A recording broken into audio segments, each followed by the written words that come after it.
I probably wasn't excited as many of my friends on Facebook. You know, I was watching the news and it said that Obama would be coming on to speak, and then the like CNN gave it away. So at first I was like, okay, well that's awesome. Like they captured him and killed him, but then what does that solve? That creates greater problems for us because you took out one man, but what about all those who follow him? They're going to retaliate. So we need to be cautious because I think something will happen.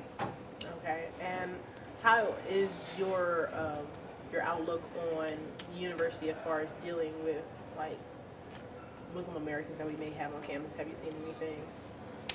Maybe I'm not walking around campus enough. I'm always, doing work, but I haven't really seen anything. I mean, I just see lots of hear people celebrating about it and like wanting to make shirts. Like there's some people who made shirts. I don't think we should be. I personally don't want to celebrate the death of another person, but when you get the perspective of someone whose family was killed in 9/11 and they're celebrating for a different reason, and I can't really understand that, but I respect that, but I haven't really seen much with the university.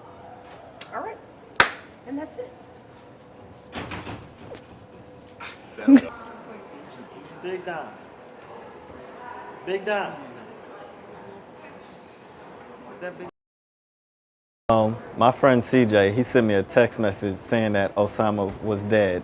So I looked it up online, and my initial reaction was, yes, he's dead, but his organization will still run without him. So I feel like, while many people are celebrating, they need to know that the war on terror, that's never gonna end. Well, I walked into my apartment and my roommate was making a big, said, "Oh my gosh, you won't believe what happened." And we were watching the news coverage on it. And I don't think I really knew what to think at first. It was almost a little bit surreal because I hadn't really thought about how I would react when this would eventually happen. But what shocked me more than the Osama being killed was people's reactions to it.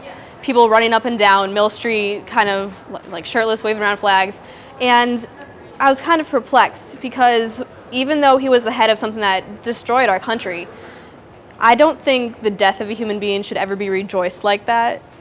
So I have mixed feelings, and I think people really need to realize that while Osama is now dead, that it doesn't really mean the end of anything. One person. I was definitely relieved. I'm going to be eventually commissioning, so that takes a lot of stress off of my shoulders. So yeah, relief was definitely the first.